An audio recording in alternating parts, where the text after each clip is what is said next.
Bonjour Maëlle, Bonjour Rebecca, ça va? ça va et toi? Ça va. Aujourd'hui, on a un sujet un peu épineux. Mhm. Il peut faire débat, mais c'est pas grave, on est là pour ouvrir la conversation. J'avais envie d'aborder le sujet de la montée en puissance, on va dire, de cette trend des trad wife slash quiet luxury qu'on voit beaucoup sur les réseaux sociaux, notamment TikTok, avec ma pire ennemie qui est Nara Smith. Et ce serait bien de définir quand même Tradewife pour que les gens comprennent. Mais c'est quoi trad wife pour toi? Bah, tout à l'heure j'ai tilté que Tradewife c'était des femmes traditionnelles. Je pense que c'est important de le préciser parce qu'il y en a qui ne savaient Non, pas. c'est vrai, c'est vrai. C'est vrai, moi je définirais comme des femmes qui veulent enfin, rester à la maison, qu'un homme pourvoit à leurs besoins, que leur mari pourvoit à leurs besoins, s'occuper des enfants, enfin bref, s'occuper des trucs de la maison. Même si ces derniers temps, en fait, sur les réseaux, tu vois plus des meufs qui veulent juste aller au Pilates toute la journée et prendre leur Ouais. latte et ne rien faire. Donc ce sont soi-disant des femmes au foyer C'est ça? lambda qui respectent les traditions. C'est ça, en mode l'homme provider, la femme qui est à la maison qui s'occupe des enfants, très classique, etc. Et en vrai, il n'y a absolument rien de mal à vouloir ce style de vie. Je ne veux vraiment pas faire la guerre aux femmes Ouais, franchement, qui veulent ce style de vie. Il n'y a pas de surtout que souci. c'est du travail. Mais c'est ça en fait. Être une femme au foyer, c'est beaucoup de taf, c'est beaucoup d'organisation, c'est toi qui gères tout, tu gères la vie de tout le monde, etc. Beaucoup de travail. Chacun fait comme il veut. Moi, je jugerai jamais une femme pour ses choix. Tant qu'elle est heureuse, c'est tout ce qui compte. On est Voilà. woke ici. Mais le problème pour moi arrive quand, en fait, tu as justement ces femmes comme Nara Smith vont s'ériger en tant qu'influenceuses sur les réseaux sociaux et en fait vont nous faire miroiter ce style de vie en mode Nara Smith. Si vous la connaissez pas, c'est une TikTokeuse qui fait des recettes from scratch. Genre, elle va te dire, ah, mon enfant avait envie de Coca-Cola, j'ai fait le Coca moi-même. Mon enfant a envie de bonbons, j'ai fait tout moi-même. En fait, elle est vraiment en mode genre hyper naturelle, elle fait tout elle-même, elle prépare pour sa famille, tu vois, machin. Il y a encore une fois rien de mal à Ouais, ça. sur le papier, c'est super cool. Tu vois, voilà, c'est C'est ça. super intéressant à voir. Mais ça sous-tend plein d'autres choses. Exactement. Déjà, moi, la première chose que je trouve problématique, c'est qu'elle cuisine tout le temps en étant hyper habillée. Qui fait à manger avec ta robe de designer blanche? Full face. Qui fait ça? Et puis, on dirait quand elle cuisine, il n'y a rien qui se salit. Hein. Genre, C'est c'est vrai, toujours hyper c'est vrai, j'avais jamais fait attention à ça, mais oui. Enfin, on voit même que dans ces vidéos, ça manque de réalisme, genre, tout simplement. le problème est que elle fait miroiter ce truc en mode oui, je suis une femme, je prends soin de ma famille, etc. Encore une fois, rien de mal avec ça. Mais ça renvoie ce truc à d'autres femmes de ah, mais moi aussi je pourrais faire ça, j'ai envie de tout quitter. Enfin, en gros, qu'un mec pourvoit à mes besoins. Enfin, mon mari, mon copain, whatever. Mais tout en oubliant qu'en fait, Nara Smith et son mari sont mannequins. C'est des mannequins internationaux, ils ont déjà fait des campagnes, Donc ils ont l'argent. voilà, et donc ils ont l'argent. Je pense aussi que en mode leur famille doit, genre, ils doivent être issus de familles assez riches. Et en plus de ça, Nara Smith, elle monétise son contenu. Donc en fait, C'est une influenceuse américaine qui est suivie par des millions de c'est personnes. ça. Donc Donc elle gagne très bien sa vie. Très très bien sa vie. elle fait des campagnes avec Marc Jacobs. Elle est riche, Genre, on tout n'est plus au simplement. statut de la petite influenceuse qui montre son quotidien, en Et il fait. n'y a plus rien de traditionnel dans ça, Non, selon moi, en fait. non. Elle vend cette image de super femme au foyer traditionnelle, Hmm. sans pour autant l'être à 100%, et en véhiculant des images qui peuvent être en vrai dangereuses en soi, vu que c'est appliqué par des personnes qui n'ont pas son train de vie et qui ne l'auront sans doute jamais. C'est ça. Parce qu'en fait, maintenant, parce qu'il y a plein de Nara Smith wannabe, qui s'érigent en mode je vais vous montrer comment attirer un homme riche et le pousser à pouvoir à vos besoins, etc. Déjà, bon, voilà, il y a beaucoup de choses à dire.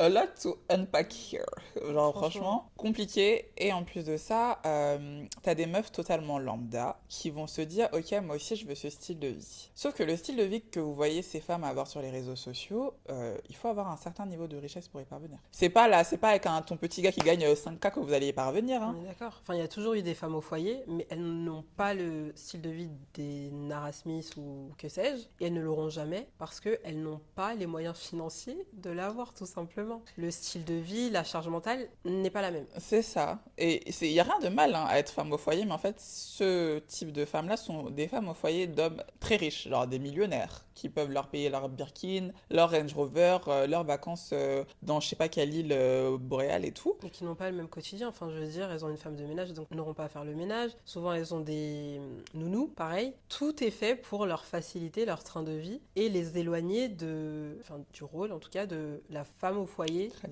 traditionnelle, ou du moins des classes moyennes. Mais c'est ça. Genre, vous voulez pas être la femme au foyer d'un smicard. C'est pas ce que vous voulez être la femme au foyer d'un millionnaire. Mais après, va trouver le millionnaire aussi. Et on voit que celles qui adhèrent facilement à ce genre d'idée, c'est des petites. Nara Smith elle-même est très jeune. Hein. Elle a 23 ans. Non, mais... Et pourtant, c'est elle qui sera... c'est la tête d'affiche de ce mouvement, pour moi. Mais oui. Et puis, il faut voir comment les médias reprennent ça. Toutes les marques de luxe la veulent. C'est devenu une égérie un petit peu, tu vois. De cette vibe-là, en mode traditionnel, clean girl, very esthétique et tout. Enfin, c'est elle, en fait. Et ça impacte tellement une génération tout entière parce que, par exemple, moi, j'ai grandi avec des femmes autour de moi qui m'ont poussé à faire des études, qui me disaient que c'était important d'être indépendante, d'avoir son argent, de pas compter sur un homme, pas parce que c'est mauvais, mais pour sa propre satisfaction déjà et pour sa propre sécurité. Mais du coup, maintenant, t'as des filles de notre âge ou des filles plus jeunes qui voient ces femmes-là et qui se disent « Ah, mais moi, en fait, finalement, je veux plus travailler. Les féministes, en fait, elles se sont trompées. Je vois pas pourquoi maintenant on doit travailler. Je vois pas pourquoi on doit être indépendante. Moi aussi, je veux qu'un homme prenne soin de moi. » Et c'est ce discours-là qui est dangereux. C'est pour ça que Nara Smith, c'est mon ennemie, parce que même si qu'elle le veuille ou qu'elle le veuille pas, elle a causé ça. Oui, elle participe à une propagande dangereuse pour les futures générations. Parce que ce sont toujours des profils vulnérables qui adhèrent à ce genre d'idées. La femme lambda, disons, de 30, 40, 50 ans, elle voit ça, je veux dire... elle sait que c'est des conneries. Ouais, voilà. Elle sait que c'est pas forcément applicable à tout le monde. Et même, c'est un peu risible. Elle cuisine en étant sur son 31. Donc, moi, au début, je trouvais ça stylé et tout. Mais quand j'ai vu qu'il y avait des femmes qui adhéraient vraiment à ce genre de choses et qui pensaient que c'était le truc à appliquer dans leur quotidien, je me suis dit, ah ouais, ok. Bizarre. Mais il n'y a rien de mal, encore une fois, à vouloir une femme traditionnelle. On doit faire beaucoup de disclaimers parce qu'on sait que les gens sont très susceptibles. Mais c'est juste qu'en fait, à partir du moment où déjà ça remet le féminisme en question, le féminisme est un mouvement qui veut l'égalité sociale, économique, politique, sociétale des femmes et des hommes. Ça n'a rien à voir déjà pour moi avec les relations de couple. Tu gères ton couple comme tu veux, mais avoir cette indépendance-là au niveau de ta carrière, au niveau de ton argent, ça te permettra de sortir de beaucoup de situations compliquées. Si tu es avec un homme violent, si tu es avec un homme qui te fait du chantage, etc., tu te dis, ok, je peux partir, j'ai mes sous, j'ai pas besoin de lui, genre, ciao en fait. Il faut savoir que beaucoup de vos mères et de vos grands-mères ont été dans ces situations similaires. C'est pour ça qu'elles vous ont appris à être indépendantes. Oui, moi, ils ont appris de leurs erreurs pour pas qu'on les reproduise par la suite. Et pour pas qu'il y ait des filles qui viennent sur les réseaux pour nous demander de faire tout l'inverse, en fait. Surtout que, comme tu l'as dit, elles sont safe. Enfin, en vrai, Nara Smith, si elle quitte son mec... Elle a toujours d'argent. Elle a ses thunes, elle a ses partenariats. Mais la vingtenaire qui décide d'être femme au foyer, d'arrêter ses études pour se marier avec un mec, et du jour au lendemain, il se passe des choses tragiques qui font qu'elle est obligée de mettre fin au mariage, elle a plus rien. Pas de sécurité financière, pas de validation académique, elle a rien. Rien, zéro. Tout ça pour et c'est pour ça que certaines sont amenées à rester. Mais c'est ça, et je pense que c'est pour ça qu'il faut faire preuve de discernement quand vous consommez des contenus sur Internet, parce que tu vas voir une meuf comme ça, tu vas dire ah trop bien, machin et tout, mais il faut vraiment prendre la situation dans son ensemble, parce qu'une Nara Smith ou une je sais pas qui, même Sofia Richie qui a l'issue de toute cette traîne, quoi, luxury, clean girl, machin et tout, elle vous montre un style de vie assez simple en apparence, mais vous savez pas que en fait ces meufs-là, elles pèsent des millions et des millions, vous ne savez pas quel montant est dans leur compte en banque, vous les voyez juste très simples, vous dites ah c'est, tu vois la petite, c'est comme ma petite voisine là. Elle est tellement humble. C'est ça, tellement simple et tout, alors que c'est des gens, je pense que Nara elle a toute une stratégie business, Sofia c'est pareil, c'est des gens qui ont toutes des équipes derrière eux pour arriver là où elles sont arrivées, enfin c'est un vrai business en fait. Mais ça c'est un truc que les gens ils veulent pas accepter avec les personnalités d'internet, c'est que tout est calculé. Exactement. Tout est calculé, même les plus relatable, ceux auxquels on s'identifie le plus, ils calculent. Le fait d'être authentique, c'est calculé. Il ne faut pas se laisser leurrer, surtout quand on constate que l'arrivée de ces phénomènes de trade wife, quiet luxury et compagnie corrobore avec celle de la montée des extrêmes. Sujet très piquant là. Et ça c'est quelque chose que les gens ne font pas le parallèle parce que ça semble absurde vu que c'est les réseaux sociaux versus la politique, alors que ça a toujours été comme ça. Les politiques ont toujours utilisé les médias pour faire leur propagande à travers des choses aussi bêtes que des trends, que des personnalités d'internet, des influenceurs. À l'époque c'était qui? Des chanteurs, des artistes, des stars. Nos stars d'aujourd'hui ce sont les créatrices de contenu. C'est ça. Et pour moi, tout a commencé avec Sofia Ricci il y a 2 ans, 3 ans, je sais plus. Ça fait un moment quand elle s'est mariée avec le fils du patron de Sony, là. Sachant que Sofia, elle a 24, je sais pas, mais elle est très jeune aussi. Elle est issue d'un milieu très riche déjà. Son père, c'est Lionel Richie, donc voilà. Elle s'est mariée avec un mec qui est super riche, mais elle donnait cette vibe, genre vraiment clean girl, quiet luxury, tu vois, très simple, très raffiné, machin. Mais je crois qu'ils ont fait leur mariage dans le sud de la France, dans un hôtel. Et lui, j'ai suivi parce que franchement, j'étais fascinée que tout le monde soit fasciné parce que j'étais là en mode, t'as tout cet argent et tu fais des trucs aussi boring. Mais bon, bref, c'est pas grave. Oh, je pensais que t'allais dire ça. Mais en gros, j'ai suivi et en gros, ils ont fait leur mariage dans un hôtel dans le sud de la France. Et déjà, l'hôtel devait coûter une blinde, genre une blinde. Mais après, en fait, déjà, je pense que le fait d'avoir médiatisé son mariage, pareil, c'est encore un coup business. Après, elle a fait des partenariats avec plein de marques. Une marque comme Jo Malone London, qui est une marque qui est vraiment très british, vraiment épurée. Elle a fait plein de collaborations après qui étaient dans ce sens-là. Pour elle, c'était totalement un coup de publicité. Genre, elle a utilisé son mariage comme de la pub pour faire de l'argent. Genre, gardez ça en tête. Et ensuite, elle a fait. Enfin, tu vois, parce qu'elle avait déjà une présence sur les réseaux avant, mais pas comme ça. Genre, après, ça a vraiment. Genre, comme si ça avait relancé sa carrière, tu vois. C'est vrai. Et elle a fait plein de partenariats avec des marques, je sais pas, du Chanel, du Dior, whatever. Maintenant, on la voit. Enfin, moi, je la vois plus trop personnellement être trendy, mais elle a lancé toute une trend qu'on a bien vu passer. Clean girl, quiet luxury, old money. Voilà. Ça, c'était vraiment l'ouverture de la boîte de Pandore. Alors que auparavant, elle avait un style qui se rapprochait plus de Kylie Jenner et compagnie, enfin en mode bad bitch des réseaux. Et d'ailleurs, tout le monde l'a suivi, même Kylie. Bah oui, elle a après, fini par toute la avoir famille le même Kardashian est style. devenue clean girl aussi, Ouais. hein. Mais surtout que pour moi, ça se match un petit peu avec... bon, je vais pas dire que ça match exactement avec la montée de l'extrême droite. Si. Si, tu penses? Bah, j'ai vu des parallèles qui ont été faits. Ouais. Parce que moi, pour moi, c'est un peu au même moment, tu vois.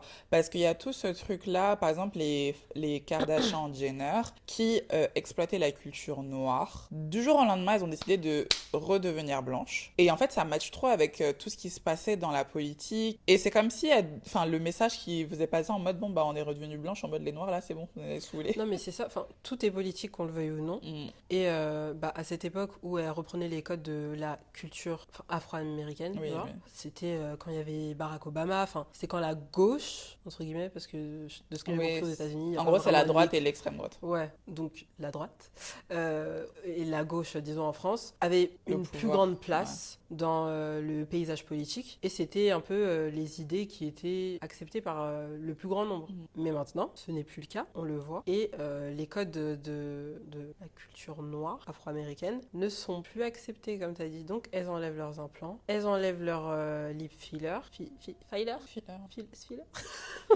leurs injections aux lèvres, les autobrosants et tout et compagnie. Elles sont redevenues pâles. Hein. Moi, je savais pas qu'elles étaient aussi pâles auparavant. Mais même Kylie, elle a changé tout son style. Et aussi Kylie, bon, il y en a, ils ont dit que c'est parce qu'elle était tombée amoureuse de Timothée Chalamet. Oui, Et non, du mais je coup, pense elle que s'est- c'était juste bah, un rebranding en vrai. aussi, parce qu'avant, son style c'était les noirs, Et maintenant, maintenant, she's back c'est to les white boys. les blancs. Et ouais, et du coup, forcément, cette esthétique, il colle aussi aux idées qu'ont les nationalistes, ceux qui ont ces idées de... Comment on appelle ça? Pureté, non? Ouais, je voulais pas dire ce mot-là, mais oui, gros, grosso modo, ouais. Ouais, pureté de la femme, une femme simple, vraiment dans sa féminité. Exactement.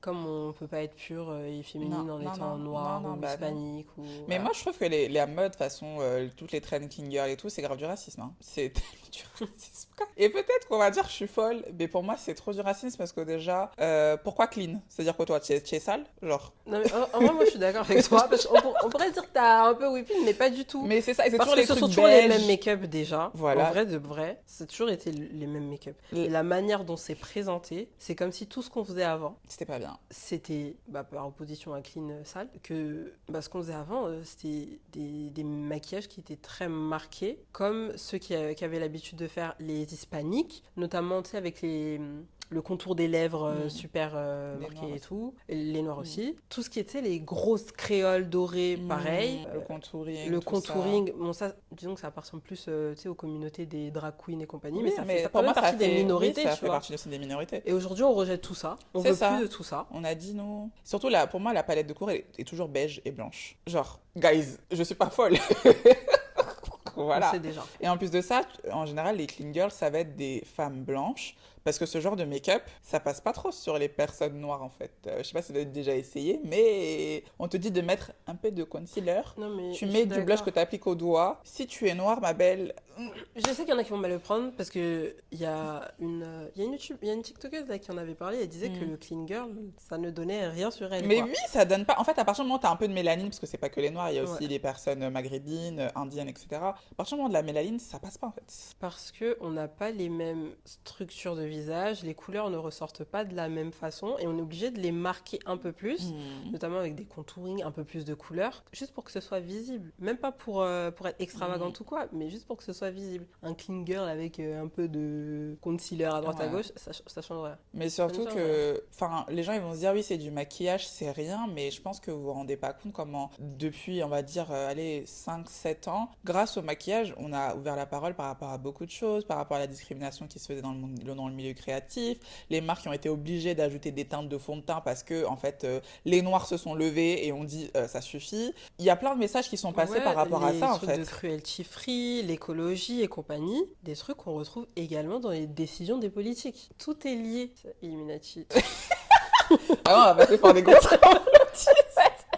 Mais c'est juste que je pense que dans sa vingtaine, on se rend compte en fait que... En fait, on se rend compte du pouvoir des choses. On se rend compte du pouvoir des politiques, comment ça influence nos vies. Même si tu as l'impression que le petit député là qui a fait ça, il sert à rien. Mais t'inquiète pas qu'en fait, derrière, il y a des stratégies qui sont établies pour pousser les gens à faire certaines choses, pour pousser les gens à être de plus en plus abrutis, pour pousser les gens à moins s'intéresser aux nouvelles, au monde politique d'ailleurs, parce que toute notre génération... Enfin, moi, je sais pas, quand tu vois, j'étais plus jeune, genre, je regardais jamais les infos avec mes parents. Je me disais, ah, c'est chiant, j'ai pas envie de Ouais. regarder ça, tu vois. Moi, je me disais que j'allais regarder des dessins animés toute ma vie, même quand j'aurai leur âge. C'est ça, mais quand tu arrives à la vingtaine, tu te rends compte qu'en fait, déjà, tout est influencé par absolument tout. Enfin, tout est interconnecté et C'est qu'on ça. se fout trop de notre gueule, en C'est fait. ça, tout est interconnecté et genre ça sert à rien de tout stratifier en se disant la politique c'est d'un côté, les réseaux sociaux c'est d'un autre côté, le monde artistique c'est d'un autre côté. Tout est Tout lié, est connecté. tout est lié. Et c'est pour ça que, bah, même si tu le veux pas, tu es obligé de te politiser, tu es obligé de te renseigner, de Ne serait-ce pour t'intéresser. ce qui te concerne toi, déjà, Déjà.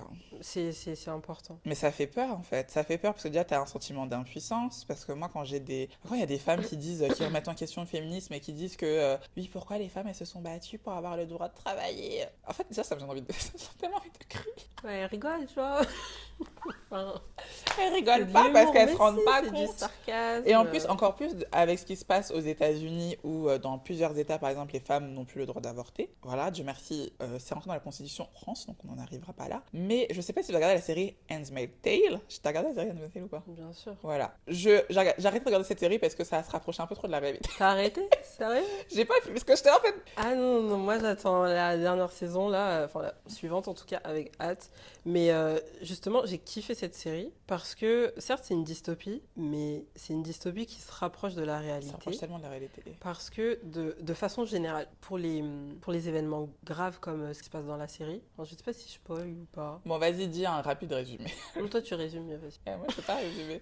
En gros, on est dans le temps présent, on n'est même pas dans un futur si lointain, on est dans le temps présent, et du jour au lendemain, les femmes perdent tous leurs droits. Enfin, je sais que dans la saison 2 ou 3, en gros, on a des flashbacks sur le passé, parce qu'au début Ouais, de la c'est série, en ça. fait, on vous explique pas du tout ça. C'est ça. Quand tu regardes la série au début, tu sais pas que ça se passe au temps C'est présent. ça. Et c'est au fil des épisodes qu'il y a des flashbacks de ce qui s'est passé avant d'arriver dans cette situation de femmes qui n'ont plus aucun droit, ou du moins certaines femmes Hmm. sont vraiment dépossédées de tous leurs droits. Et là, tu comprends que, ah oui, en fait, elles sont arrivées dans cette situation petit à petit. C'est ça. Et en gros, dans cet univers, le vrai souci, ça a été que les femmes devenaient de plus en plus infertiles, donc il y avait de moins en moins d'enfants. Et du coup, il y a un parti politique qui a juste décidé de réformer tout le pays, parce que ça se passe aux États-Unis, et de prendre des femmes random et juste de les asservir et de les transformer en poules pondeuses, quoi, de faire des enfants avec. Et ces Donc femmes. c'était pas n'importe quelle femme, c'était les femmes qui n'étaient pas mariées, tout ce qui ne représentait pas la trade wave. C'est ça. Et en fait, dans la série, on t'explique que ce mouvement est venu petit à petit. C'est pas du jour au lendemain qu'elles sont dans cette situation. C'est parce qu'au début, il a monté des extrêmes, il y a eu des discours qui se sont tenues. En fait, ce qui fait peur, c'est que dans la série, tu vois bien qu'elles ne l'ont pas vu venir, que oui, elles ont vu la montée de l'extrême droite, des idées très extrémistes que pouvaient avoir certaines figures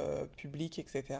Mais elles sont toujours rassurées par le fait de se dire non, mais dans un pays des droits de l'homme, machin et tout, ça arrivera jamais chez nous. Quand tu commences à voir le parallèle avec notre réalité actuelle, ou par exemple comme aux États-Unis où ils ont interdit l'avortement dans plusieurs États, je pense, c'est pas encore tout le pays, c'est plusieurs États. Tu te dis mais attends, comment ça se fait? Et c'est là que pour moi il faut que tout le monde réfléchisse, enfin tout le monde prenne garde, surtout les femmes, parce qu'en fait ça fait pas très longtemps que le droit des femmes existe. Ouais. Ça fait pas très longtemps qu'on a tous ces droits-là, qu'on a tous cette liberté. On peut aussi très vite nous les reprendre en fait. Le fait que ça a été fait, c'est ça qui me choque. Parce que pour moi, un droit, à partir du moment où il est accordé, ça y est, c'est fini. Genre, tu peux penser ce que tu veux sur l'avortement, blablabla, c'est pas chrétien, c'est pas si, ça a été accordé. Donc on revient plus dessus. Hein. Et le fait que ça a été retiré, ça veut dire que tout est possible. On peut retirer d'autres droits aux femmes. Tout est possible. Et moi, je pense que même aux États-Unis, parce que là, même dans certains cas extrêmes où par exemple, tu as des femmes qui tombent enceintes et qui ont des grossesses qui ne sont pas viables, on leur refuse quand même l'avortement. Mais sachant que quand tu refuses l'avortement d'un bébé qui est en train de mourir dans ton ventre, tu prends aussi le risque que la mère meure. Ils n'en ont rien à faire. Il y a des gens qui doivent aller dans d'autres états pour se faire avorter parce qu'en bas leur vie est en péril. C'est arrivé jusqu'à ce point-là. En fait, c'est ça qui fait peur. C'est vraiment ça qui fait peur. Des histoires qu'on entendait avant, pas aujourd'hui. En tout cas, pas dans le monde occidental. Aux États-Unis, sincèrement, je pense que ça va arriver doucement. D'abord, là, c'est l'avortement. Après, moi, je pense qu'ils vont interdire la contraception parce que ça va dans le même sens, en mode il n'y a qu'une femme et un homme qui doivent avoir des enfants, mariés, machin et tout. Je pense qu'ils vont interdire la contraception et tout et tout. Et je pense qu'à un moment donné, ça reviendra comme avant, en mode une femme, si elle est célibataire trop longtemps, pas bon, faut qu'elle trouve un mari et voilà. Et c'est comme ça qu'on va retoucher aux droits des femmes. Aux États-Unis, j'espère que ça arrivera pas chez nous. Mais enfin, pour moi, si ça se produit aux États-Unis, ça peut se produire dans d'autres pays parce que même dans la série, en gros, tu vois qu'il n'y a que les États-Unis qui ont ce modèle, mais tu as des dirigeants d'autres pays qui viennent aux États-Unis pour s'inspirer. C'est ça, pour voir comment ça se réappliquer chez eux en sachant très bien ce qui se passe. C'est ça. En mettant juste des œillères. Mais ce que j'ai trouvé aussi intéressant dans la série, c'est que les tradwives qui adhéraient à ces idées auparavant, elles ont fini par être piégées dans un système auquel elles croyaient au début. Et ça montre bien que ça ne sert absolument personne, ce genre de système. Et même les hommes, tu vois, ça renforce en fait le patriarcat. Donc ça revient un peu à ce qu'on avait dit la dernière fois, que les hommes ce sont des pourvoyeurs, ils ont une certaine image, ils peuvent pas montrer de signes de faiblesse, etc. En fait, on revient il y a 100 ou 50 ans, quoi. C'est ça. Et en fait, ce qui fait mal dans la série, c'est que vraiment, ces femmes-là qui ont des privilèges, qui du coup sont les femmes de dirigeants, etc., qui sont dans le bon côté de l'histoire dans la série, parce qu'elles ne souffrent pas, elles se rendent compte que au final, elles aussi, en fait, elles sont relayées au même point, au plan, dans la vision de leur mari, de leur partenaire, que ces femmes-là qui sont juste des plus pondeuses, parce que elles ont le droit de rien faire. Au début, je crois qu'il y a un couple qu'on voit souvent, c'est les deux Fred, je sais pas comment ça s'appelle, mais en gros, le mari avait commencé son mouvement avec sa femme. C'était vraiment leur truc à deux. Sauf que plus le mouvement montait, plus en fait, c'est le mari qui prenait. C'est ça, le mari prenait toutes les responsabilités et la femme ne faisait plus rien. Genre, elle parlait plus en public, machin. Et je crois qu'à un moment donné, dans le coin, elle veut reprendre ce truc-là. Et je crois qu'on lui coupe le doigt ou je sais pas quoi, parce qu'en gros, une femme ne doit pas parler en fait. Et c'est là qu'elle s'est rendue compte que, ah oui, c'est chaud. Mais c'est quand, en fait, on voit bien que c'est quand ça l'a atteint elle directement qu'elle s'est dit, ah ouais, c'est chaud. Tant que ça ne l'atteignait pas elle ne voyait aucun problème. Et je trouve que ça représente bien ce qu'on est en train de dire avec Nara Smith, encore une fois. Elle véhicule toutes les idées qu'elle veut parce que ça ne l'atteint pas. Et ça ne l'atteindra pas avant certainement très longtemps, tu vois. C'est ça. Ça lui rapporte plein d'argent, donc... Ça montre quand même une forme d'égoïsme et un manque d'empathie. De même que en tout cas, de celle à qui on a coupé le doigt, là. Voilà, on lui a fait ça. Voilà. Elle, au début, elle voyait ce qui se passait. Non, mais dans la série, c'est trop trash. Même dans la série, on voit qu'elle n'est pas à l'aise avec ce qui se passe. Mais elle veut son enfant. Dans la série, pour vous expliquer, en gros, ils ont un rituel. Une fois par semaine, le mari couche avec la servante. Parce que c'est comme ça que ça s'appelle le truc, la servante écarlate. Mais dans les scènes... La première fois que j'ai vu ça, j'étais là en mode, mais what ? Ils sont en mode sandwich. Donc, en fait, c'est un viol. Voilà, c'est une cérémonie, d'ailleurs.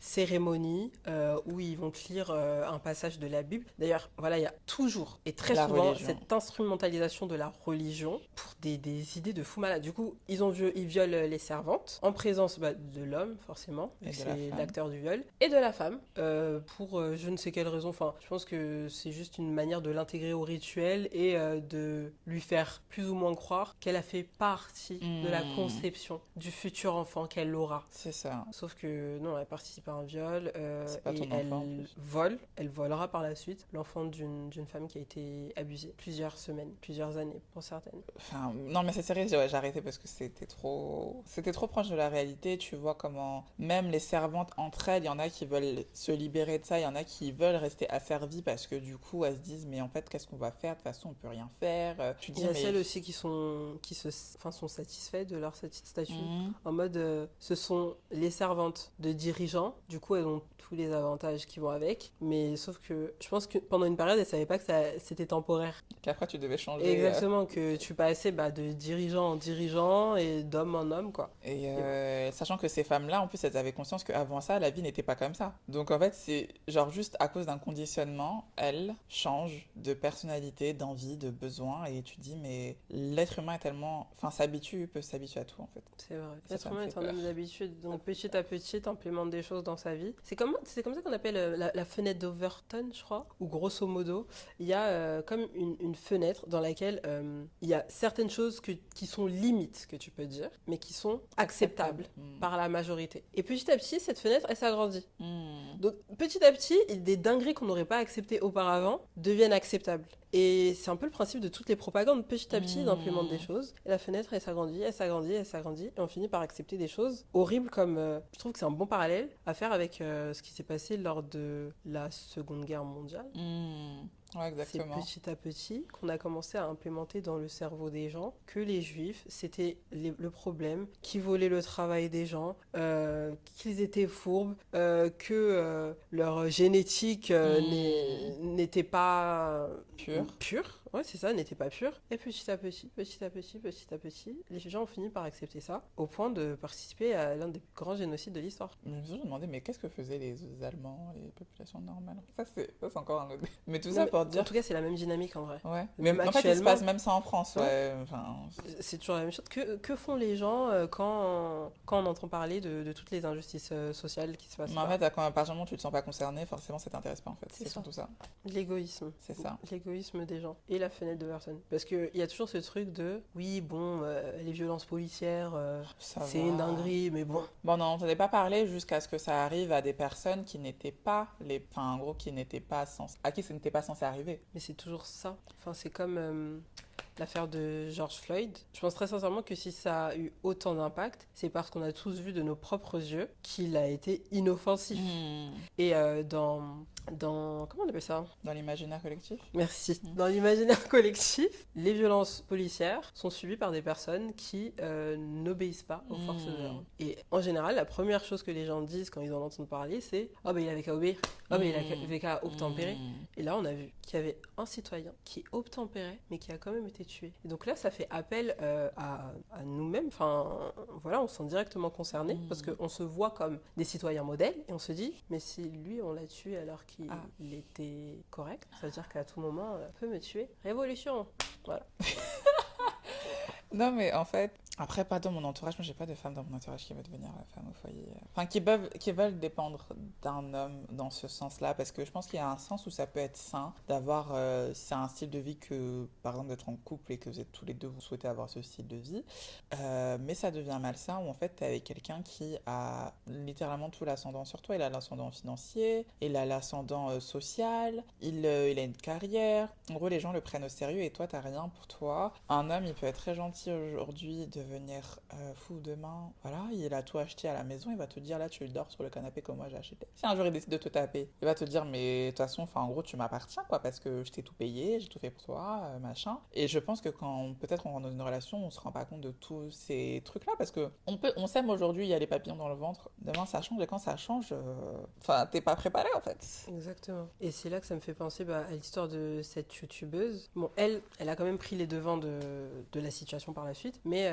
c'est une youtubeuse qui défendait les idées un peu de la trade-wife. Et c'était un peu ça son fond de commerce. Enfin, de donner des conseils aux autres femmes pour qu'elles aussi trouvent le mari idéal, riche, qui pourvoira à sa vie de famille, tout comme elle. Sauf que elle a appris que son mari était un pédophile qui abusait de ses enfants. C'est un truc que j'admire vraiment chez elle, c'est qu'elle n'a pas cherché midi à 14h, elle est partie. Bon, même si le discours qu'elle tient, c'est que la face cachée d'être une trade wife, c'est que maintenant elle a rien. En soi, ça aurait pu arriver à n'importe qui. Oui, mais ça arrive. Enfin, si ça avait été une femme qui travaille, elle aurait au moins eu des sous pour partir. Tu vois. Exactement. Donc là, je pense qu'elle est dans une situation quand même délicate. Il y a un point commun entre elle et Nara Smith et la plupart des femmes qui adhèrent à ces idées-là, c'est qu'elle est extrêmement jeune. Elle est dans sa vingtaine et elle a fini dans cette situation parce qu'elle adhérait à ces idées que je considère comme étant dangereuses. Parce que dès le début, jusqu'à maintenant, elle est pas safe. Sa situation, elle est pas stable. Elle s'est vue manipulée par un homme qui ne la voyait que comme...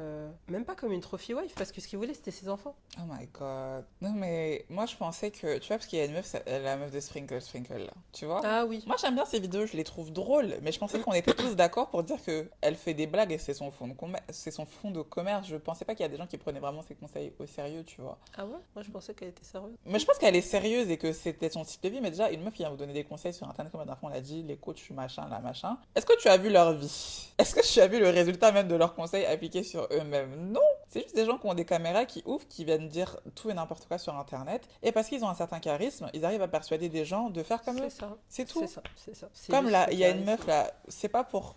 Non, attends. Vas-y, dis. Non, mais genre, tu sais, Aïssa Moments, tu te rappelles d'elle ou pas? Oui. Coach Love, qui nous disait pas comment se faire avoir par les hommes, tout ça. Et on a fini par dire que son mari l'a trompée, je sais pas quoi, elle a accepté la tromperie. Et elle est revenue en mode non, mais c'est mon témoignage et tout. Et genre, en vrai, je suis pas du tout en train de la diss ou quoi, la pauvre, c'est triste ce qui lui est arrivé. Mais en fait, c'est juste un exemple de. Prendre du recul. C'est ça. Sur ces gens qui veulent nous donner des conseils de vie, alors que leur vie n'est peut-être pas. Enfin, je veux pas dire que c'est pas un exemple, mais dans le sens où c'est pas forcément ce qu'elles nous vendent. C'est ça, eux-mêmes n'appliquent pas leurs propres conseils en fait. Donc, mais après, il y a des conseils qui sont toujours bons à prendre, tu vois. Peu importe la vie de la personne, si elle dit une vérité, ça reste une vérité. Oui. Mais il faut savoir prendre du recul et pas prendre pour argent comptant tout ce que la personne te dit parce que tu connais pas sa vie. Et surtout dans la trend justement des tradwives, des femmes qui veulent être entretenues, comme Sprinkle. Je connais pas ce qu'elles son vrai nom. Mais pour moi, elles sont là en mode oui, on ne prend un homme que pour son argent. En gros, on parle que aux hommes riches. Les hommes pas riches, on les calcule pas, etc. Ou il y a d'autres femmes qui vont te dire comment spotter un homme riche, il faut aller dans tel hôtel. Déjà, ça s'apparente à de la prostitution. Déjà, voilà. Ah, je n'avais pas pensé. Mais ça me saoule. Ça me saoule quand je vois des stratégies de mon âge. Est-ce que tu as vu une vidéo? Est-ce que tu as vu la vidéo? C'est une meuf, elle était dans un restaurant, elle mangeait. Et genre, elle est en train de guetter comme ça parce qu'elle a repéré un mec, elle sait que c'est le mec là qui va lui payer la nourriture ce soir. Ça, c'est un comportement d'escorte. Comment toi tu vas au restaurant? Ça veut dire que tu as déjà prévu que c'est quelqu'un d'autre qui va payer ta nourriture et genre tu veux le. Elle là dans la vidéo, elle est tellement ridicule. En plus, elle se tourne comme ça. J'étais là en mode, Je te jure que ça, c'est encore un exemple de la fenêtre d'Overton. Il y a quelques années, ce serait jamais passé. Non. On l'aurait tout de suite traité d'escorte. Et parfois, c'est bien de dire les choses. Oui, ça c'est des comportements d'escorting. Et c'est des filles, du coup, elles vont commencer à traîner dans des endroits si parce on est des girls et tout, mais parfois, il faut vous dire les filles. Vous voulez choses... faire de la prostitution, genre, c'est pas... Moi, j'accepte pas.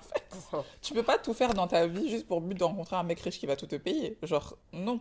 Genre, c'est trop bizarre. Elles vont dans des restaurants parce qu'elles savent qu'elles vont trouver des hommes riches qui vont leur payer des trucs, dans des hôtels, alors qu'elles-mêmes, elles ne vont jamais dans ces genres d'hôtels. Hein. Mais juste pour avoir l'espoir de rencontrer ce type d'homme, mais il vous passe quoi par la tête, en fait, quand vous dites ça? Vous pensez que c'est normal? Les filles.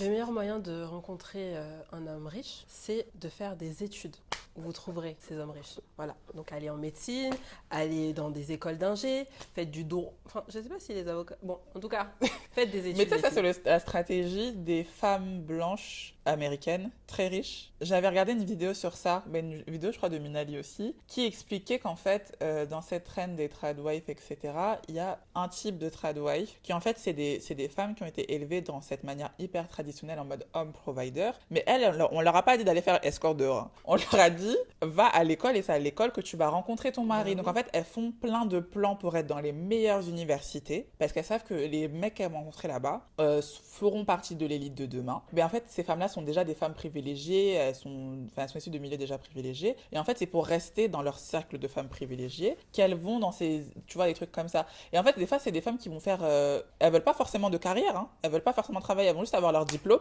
parce que pendant le diplôme, elles ont eu la chance de rencontrer, elles vont avoir la chance de rencontrer leur mari qui sera l'homme provider, tu vois. Mais je crois que c'est ce qu'elle a fait. Comment elle s'appelle? La femme du roi, enfin du prince d'Angleterre. Comment il s'appelle l'aîné Kate là? Middleton, Ouais. William. C'est ça Ouais. qu'elle a fait. Oui, c'est ça. Elle a fréquenté la même Mais ça, c'est école. vraiment Et des puis, stratégies voilà, de maintenant, femmes riches qui voilà. existent en fait. Vous croyez que si elle avait suivi les conseils de TikTok là, vous croyez qu'elle serait là aujourd'hui? Non.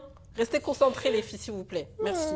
Je sais pas quoi. En fait, franchement, ça me dépasse que. Je sais pas, on vous a déjà dit de pas croire tout ce que vous voyez sur internet, non? Pourquoi vous croyez à ça? Pourquoi vous croyez à ça? Surtout que je pense que ça Parce met que c'est plein de. fancy d'y croire. Genre. Oui, ça va avec tout le truc de manifesting. Tu manifestes en regardant des vidéos TikTok, bref. Mais en fait, ça met des personnes, je pense des femmes, dans les- On critique tout ce que les gens de notre génération font. Super. On n'est pas des. Bon, peut-être on est un peu des aigris de la vie, mais c'est juste pour dire que quand vous suivez ce conseil de ces femmes-là et que vous l'appliquez, vous allez chercher un mec riche. La seule caractéristique que vous allez chercher chez lui, là, c'est qu'il soit riche. Ça veut dire que vous en avez rien à faire qu'il soit attentionné, qu'il soit gentil, qu'il soit doux, qu'il soit patient, bref, plein d'autres qualités qui sont totalement saines et normales. Juste riche. Donc en fait, il peut te taper et être riche, hein. Tu vois, genre, il peut être trafiquant de drogue et être riche. Genre, et vous allez rentrer dans des situations hyper dangereuses juste parce que vous cherchez l'argent qui ne vous appartient même pas, qui va jamais vous appartenir. Parce que vous pouvez être avec un homme riche qui est radin, qui va jamais vous donner son argent, hein. Like, et genre, vous devez lui demander de l'argent comme si c'était votre père. Genre, tu peux me donner un peu d'argent, je vais acheter ça. Genre, tu dois justifier l'argent que tu demandes, genre comme si t'étais pas un être humain adulte. Franchement, juste pour ça, je peux C'est jamais me retrouver dans réducteur, cette situation. c'est réducteur de fou, c'est infantilisant, enfin non, pardon. Et puis je pense qu'après, l'homme, du coup, vous voit comme sa chose, dont il peut disposer comme il veut, en fait. Je me rappelle quand j'étais aux US, et j'ai pu parler même avec mes cousins, tu vois, parce que j'ai des cousins qui vivent aux États-Unis et tout. Et ils me disaient qu'en gros, ils cherchaient des copines, mais en fait, ces filles-là, après, c'est pas un stéréotype sur les Américaines, pas du tout, mais c'est juste dans ce type de génération, etc. Parce qu'en France, je pense que ça, peut-être pas autant, tu vois. Mais aux États-Unis, mon cousin m'a dit, en fait, les filles, t'arrives, premier date, elles veulent savoir combien tu gagnes. Elles veulent savoir si tu peux leur acheter tel sac. C'est pas du tout une caricature que je suis en train de vous dire. Mais moi, quand on m'a dit ça, je me suis dit, non, mais genre, qui fait ça? Non, elles veulent savoir combien tu gagnes. Si tu gagnes pas assez, voilà. Elles veulent que tu leur achètes une voiture, machin. Elles ont même pas le permis. Parce qu'elles, elles écoutent les sprinkles. C'est ça. Et elles appliquent ça littéralement, en fait. Et du coup, mon cousin, enfin, mes cousins qui ont des très belles situations, ils voient ça, ils disent, mais enfin, elle est folle, enfin, on est où là? Sachant que moi, mes cousins, ils sont camerounais. Donc, ils ont cette mentalité dans tous les cas, traditionnelle d'hommes qui pourvoient aux besoins de la famille. Ils n'ont pas du tout de mal à payer pour leur famille, pour leurs copines, femmes, etc. Mais juste le fait d'avoir une femme qui est là en mode tu peux m'acheter une voiture alors que tu n'as même pas le permis, enfin, ça n'a aucun Mais sens. c'est en grave fait. intéressant parce que ça montre que de l'autre côté, un homme sain d'esprit, qui est bien dans sa tête là, il sera jamais à l'aise à l'idée d'être avec une femme qui l'a guetté au resto dans l'idée qu'il lui paye son repas à la Non, fin. mais- Non, il sera jamais à l'aise avec ça. Non, mais Donc ceux qui acceptent ça, au final, ils sont un peu. Faut avoir peur, hein. non, c'est que ce sont des hommes qui veulent avoir l'ascendant. Oui. C'est ça. Oui, parce que même les hommes riches en général, ils restent que. Enfin, entre eux, les riches, genre ils vont chercher une autre femme riche. C'est rare d'avoir un truc disproportionné, autant en mode lui il est millionnaire et toi tu es petite smicarde. Enfin, non. Dans quel monde déjà vous allez vous rencontrer? Je ne sais pas. Donc, Pas au restaurant. Faut arrêter. Faut arrêter.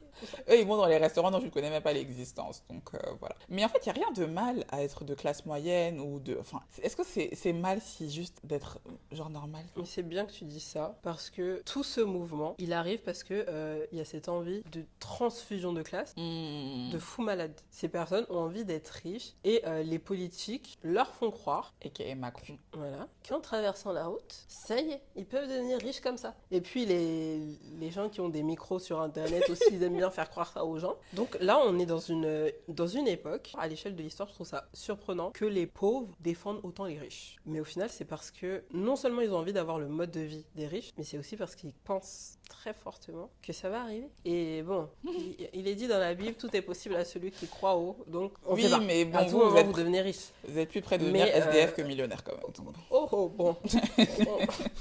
Sans effet, oh.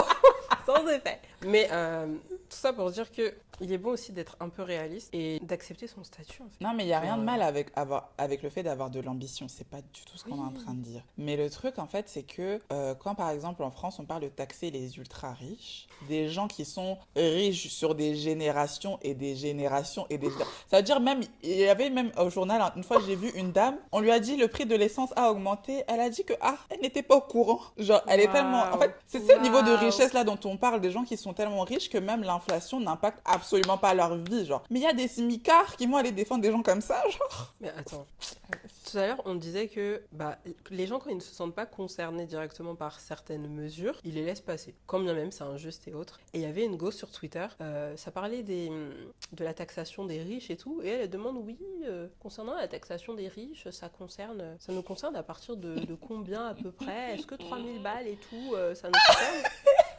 Je me dis, ma chérie, reste concentrée, genre, on te parle pas. On Vraiment. te parle pas. Et en fait, en fonction de la réponse qu'on allait lui donner, elle allait choisir si elle allait voter plus vers les extrêmes ou non. Je me dis, mais en fait, elle s'exprimait sur Twitter. Mais combien pensent de la même La façon même qu'elle? chose. En fait, vous n'allez pas devenir millionnaire.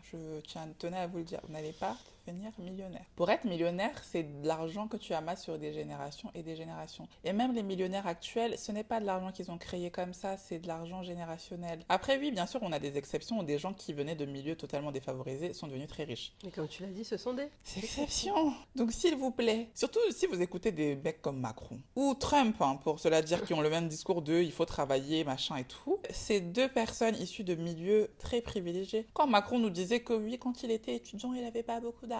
Oui, moi aussi j'ai connu les moments difficiles Vraiment, c'est fou, quand j'étais le étudiant, avec seulement 1000 euros par mois. C'est fou. Il y a des gens qui n'arrivent pas à manger. Toi, tu me parles de 1 000 € par mois. Non, c'est Et en dingue. plus, 1000 euros à son époque, c'était pas Sachant les que c'est 1000 € d'aujourd'hui. d'argent de poche, c'est-à-dire son logement était payé, à mon avis, ses parents faisaient les courses, etc. Donc c'était vraiment 1000 € qu'il pouvait utiliser que pour ses loisirs. Et puis, il genre. n'y avait pas d'inflation à l'époque, c'était pas comme aujourd'hui. Donc, vraiment, ils vivaient. C'est ça, en fait, vous pouvez pas écouter des gens comme ça parce que vous ne venez pas des mêmes univers. Et des gens qui vont vous dire non, mais il faut travailler dur, machin. C'est pas forcément les gens qui travaillent le plus dur qui sont les plus riches, hein. Sinon, les femmes de ménage, tous ceux qui ont les métiers très essentiels seraient toutes millionnaires. Voilà, c'est pas les gens sont pas pauvres parce qu'ils travaillent pas, hein. C'est bien de le rappeler, Oui, ça. oui. Parce qu'on a tendance à l'oublier. On se dit, il est pauvre, il a pas fait assez d'efforts, c'est pour ça qu'il est pauvre. Non, non. Parce qu'il n'est pas assez payé. Mais c'est juste que c'est hyper important d'aborder tous ces sujets. Et c'est vrai que quand t'es dans la vingtaine, c'est là que ton cerveau. Tu sais, c'est l'impression que vraiment, quand ils disent que, genre, à partir de 25 ans, genre, ton cerveau. Le truc du cortex, là. Oui. Vas-y. Et genre, je sais, Moi, j'ai pas étudié ça en neurologie personnellement, donc. ce n'est pas un fait scientifique vérifié. Ouais. Donc, on va juste dire que c'est un mythe social, un mythe culturel, Oui. I don't know. Comme à 25 ans, tu te lèves. Ton cerveau, il s'est formé différemment. Bon, ok. Non, mais je pense juste que parce que tu as vécu déjà plein d'expériences Oui. et tu as été capable d'analyser plein de situations, c'est là que vraiment ton cerveau est capable de faire toutes les ramifications possibles et se dire que, ok, waouh, c'est ça l'état du monde, c'est comme ça que fonctionnent les gens, c'est comme ça qu'est l'être humain. Et tu te dis, ah oui, ok, d'accord. Ça fait bader, hein. Ça fait bader d'être aussi conscient de tellement de choses. Mais tant mieux. Enfin, vaut mieux en prendre conscience au bout d'un moment. Ouais, mais des fois, je me dis, l'ignorance, c'est pas. Genre, t'es là tout en train de réfléchir, tu te rends compte de. Ah, tu vois, je suis incapable maintenant de voir une situation et de ne pas la suranalyser. Ouais, moi aussi. Genre, je pense que ça Aussi. me rend vraiment folle. Genre, quand je vais voir un truc, je vois quelqu'un agir d'une cette façon, je vais me dire, non, mais en fait, elle agit comme ça parce qu'en fait, elle a dû vivre ça. En fait, c'est parce que. Je suis là en mode, en fait, c'est bon. Je veux juste voir les gens et puis ne plus penser. Genre, c'est bon. Peut-être que au bout d'un moment, on le fera plus. Genre que ce sera plus aussi Mm. intellectualisé. Mm. Genre peut-être ce sera plus de l'ordre du ressenti, donc moins fatigant émotionnellement. Mais c'est pour ça que des fois, il y a des choses pour moi qui me paraissent tellement insensées. Quand je vois des gens, genre, tomber dans des mensonges pareils, dans des trucs, je me dis, mais personne ne réfléchit ou quoi, alors? Mais je pense que la majorité des gens ne réfléchissent pas, en fait. Oui, il y a eu une étude sur ça qui disait que la majorité des gens... Ah non, ça parlait des Américains, donc je sais pas si on peut généraliser à tout le monde, mais que la majorité de la population américaine avait un niveau de réflexion qui était proche d'un enfant, je crois, de primaire, Mais ou un truc comme ça. Après, pour défendre les gens qui ne réfléchissent pas, je pense aussi qu'il te faut un certain niveau de privilège pour avoir le luxe de te poser sur d'autres problèmes que les tiens. Dans le sens où les gens qui sont dans une situation de survie, Je suis bah, d'accord. c'est sûr qu'ils vont pas se poser pour regarder l'état du monde et dire ah c'est la merde. Non, ils essaient juste de survivre, de pouvoir avoir à manger, de pouvoir avoir leur maison pour un autre mois, etc. Donc ils n'ont pas le temps. Donc bien sûr que tout ce qu'on va leur donner, hop, ça va entrer dans leur tête. Ok, sans qu'ils réfléchissent et sans qu'ils aient un esprit critique. C'est Franchement, ça. je suis totalement d'accord avec toi. Donc, c'est pour ça que, tu sais, quand les Africains, de façon générale, ils vont dire que la dépression, c'est une maladie de blanc. Bon, ok, ça trigger un peu, mais moi, je les comprends dans le sens où, telle que la société africaine est conçue, je trouve que la plupart des gens sont en mode survie, en fait. Les histoires de gourmands et compagnie, les charges mentales, ils n'ont pas le temps.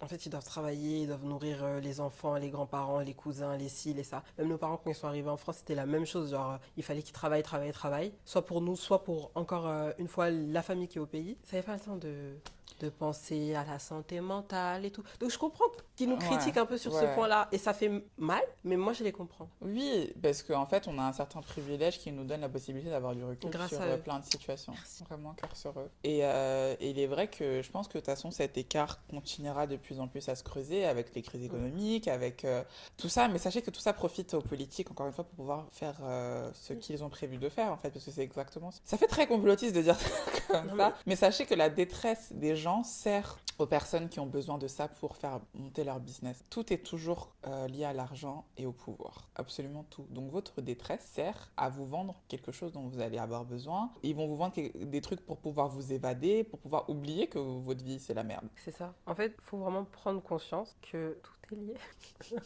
Faut pas être passif à toutes les informations qui passent. Parce que ce serait naïf de croire que tout est dissocié alors que non, tout est lié. Encore. Ah là là. Bon, c'est très déprimant. On n'a pas de solution en plus à ça. Vraiment, des gens de donner d'autres avis. Mais juste vous dire de faire attention sur ce que vous consommez, sur ce que vous voyez, les idées que vous avez dans les têtes. Essayez de les remettre en question. Essayez de toujours, quand vous avez quelqu'un qui vous vend quelque chose, essayez toujours de demander quel est son intérêt derrière. Quel est son intérêt, pourquoi la personne fait ça, qu'est-ce que ça va lui apporter, etc. Pour tout. Et je pense que c'est comme ça que vous-même, vous allez commencer à avoir certains mécanismes où vous vous dites, ok, ouais, là c'est bizarre, hein, ça pue là. Je peux pas, j'adhère pas à ça. On parle pas forcément de produits, mais ne serait-ce que l'image. Pourquoi cette personne, elle met toujours en avant cette image? Quel est son intérêt? Quel est l'intérêt de ses partenaires? Enfin bon, ok, là on pousse peut-être les gens à overthinker et tout. Mais... Oui, mais dans un monde où en fait absolument tout est un produit, de toute façon, à partir du moment où c'est gratuit, c'est que c'est vous le produit. Donc les réseaux sociaux, c'est totalement vous le produit parce que on vous le donne gratuitement. Donc vous êtes vous êtes instrumentalisé. Donc oui. Moi je trouve qu'on est plus fort qu'on ne le pense. Hein. Surtout sur les réseaux sociaux. Enfin, je trouve que les réseaux sociaux, c'est un peu le reflet de notre rapport à la politique, dans le sens où on voit ces figures, les influenceurs ou les politiques. On a tendance à se dire qu'on a moins de pouvoir qu'eux, alors que c'est nous qui leur donnons ce pouvoir. Et quand il y a eu le blockout 2024, on a bien vu comment tous les influenceurs avaient chaud. D'un coup, ils sont levés, ils sont tous devenus woke, voilà, tous très éveillés, très engagés sur les problématiques du monde, alors qu'avant ce mouvement, avant qu'on les menace en fait de ne plus les calculer, ils n'étaient pas si engagés que ça. Donc ça montre qu'on a tout un chacun un pouvoir. À nous d'en jouir, d'en user et d'en abuser. Et moi, franchement, depuis que je m'en suis rendu compte, j'ai plus de soucis à le faire. Genre, je signale. Parce que je sais qu'un signalement... Ah non, mais un signalement, ça fait toujours quelque chose. Des collaborations frauduleuses, des discours bizarres, je dénonce. Vraiment, voilà. Non, moi, je laisse plus passer. Moi, je fais grave attention aux gens que je suis. Du coup, je sais qu'un like, un machin, ça apporte grave des trucs. Même une vue. Oui. Donc, en fait, dès que c'est des contenus que je veux pas, je fais attention dès que la personne elle la sent bizarre. Enfin, je ne vais pas juste consommer par complaisance. Ça dégage. Mais non seulement, vous savez, sur TikTok, non seulement je scrolle, mais avant de scroller, je dis que le contenu ne m'intéresse pas. Comme ça, la personne, elle n'a pas de vue, pas d'argent. Voilà. Non, mais il y en a, ils partagent des trucs, c'est pas édifiant. Parfois, c'est juste pour se moquer des gens. Il y a eu l'histoire récemment des nudes d'une créatrice. Et je vous jure, je faisais que signaler les vidéos et tout parce qu'il n'y a pas à passer sa vie à faire des lives sur une enfant, faire des vidéos pour commenter la vie des gens, les méfaits des... On s'en fout. C'est vraiment le chômage. C'est pas édifiant. Encore Macron, voilà. Oh. Mais c'est vrai que maintenant, comme le réseau social, tout le monde a une voix. C'est vraiment beaucoup de gens qui racontent des bêtises sur Internet. Ça fait peur parce que du coup, ces gens-là sont quand même suivis. Parce que dans les lives, des fois, tu vois, il y a des gens qui regardent. Moi, j'ai jamais regardé un live. À chaque fois, je passe devant, je regarde 3 secondes si c'est peut-être des gens que je suis pour voir ce qu'ils racontent. Et même des gens que je suis, je regarde pas leur live. Genre, j'ai pas que ça à faire en fait. Moi, j'ai la flemme. Genre, les lives, c'est vraiment le truc que je suis le moins. Non. Mais je vois que sur des lives, je peux y avoir des milliers de personnes. Et puis, ils posent plein de questions. Ils parlent de ouf dans les commentaires. Alors, tu l'as en mode, mais wesh. Non.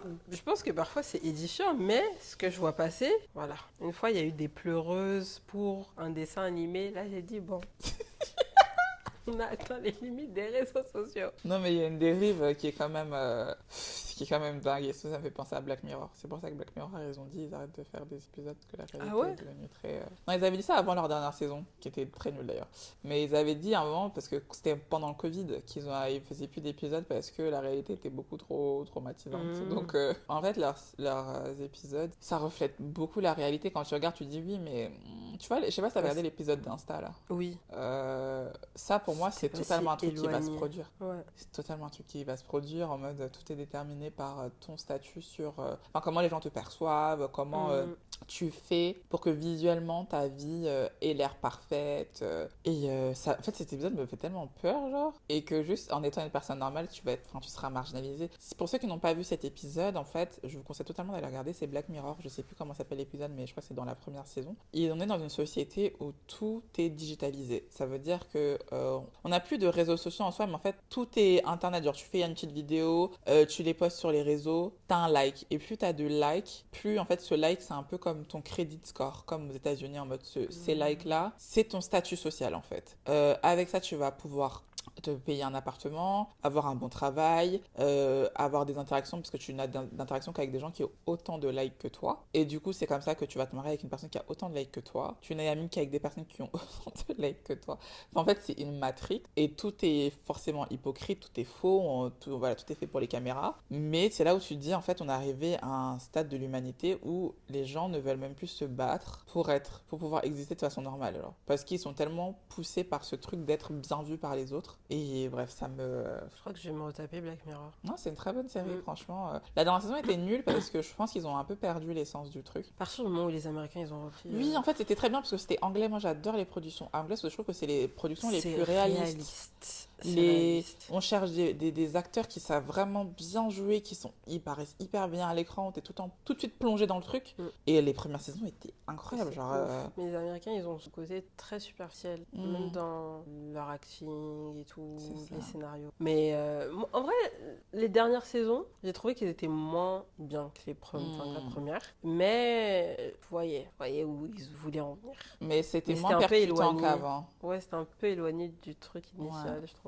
Non, mais Black Mirror, on a besoin que je sais pas si les producteurs ont changé ou quoi, mais est-ce qu'on peut avoir le truc original Je crois qu'ils l'ont vendu, un truc comme ça. Je crois qu'ils ont vendu. Ah, c'est pour ça. Ouais, je crois. Ah, bon, je peux comprendre l'appât du gain, mais c'est aussi important d'avoir ce genre de choses qui poussent à... Parce qu'on n'a pas de série similaire à Black Mirror, en fait, qui essaie d'éveiller les consciences et faire des trucs utiles. Après, toutes les dystopies, elles ont ce but, hein, en vrai. Mais moi, j'adorais, en plus, quand j'étais plus jeune, regarder les trucs en mode après l'apocalypse, on essaie de revivre dans un monde où ils ont... Tu vois, genre, j'aimais trop regarder ça, tu vois, genre Divergente. Il y a un autre film, là, je sais plus comment ça s'appelle, en gros, ils vivent dans un truc où ils ont... Je sais pas, ils ont des trucs d'humeur, tu sais, ils doivent prendre des pilules pour être, genre, tout le temps heureux. Ça me dit un truc. Je sais plus quoi, enfin bref, il y en a plein des films comme ça, mais moi, j'adore ce genre de film. Genre, quand j'étais plus jeune, je regardais que ce genre. Peut-être que c'est pour ça, à cause de ça, que je suis très éveillée. Sûrement. En vrai, sûrement. Parce que moi, j'ai commencé les dystopies tard, mais il y a toujours un lien avec la société actuelle ou comment elle est perçue par la société au temps où la série elle est faite. Quoi. Voilà. Je vous conseille 13%. Ah oui, très bonne série. Ou même le film, là, je crois que c'est une film ou une série qui va sortir sur Netflix, mais moi, c'est un livre, c'est une saga que j'ai lue au collège qui s'appelle Ugly's. Tu connais? Ah oui, j'en ai entendu parler. Je vais jamais regarder le truc qu'ils ont adapté parce que j'aime pas les adaptations de livres, mais c'était un très bon livre. Franchement, c'est une très bonne saga. Ok. Enfin, la moi de 13 ans, ça en rappelle. Positif. L'ajouter. Mais en tout cas, pareil, ça parle d'un truc dystopique où on est dans une société où à 16 ans, je crois, ou à 18 ans, tu te fais opérer pour être beau. Parce qu'ils se sont dit en fait que si tout le monde était beau, il y aurait moins d'inégalités sociales, etc. On vivait trop dans une société égale. Non mais c'est très... Voilà. Okay. Mais j'ai beaucoup aimé cette saga, c'était super.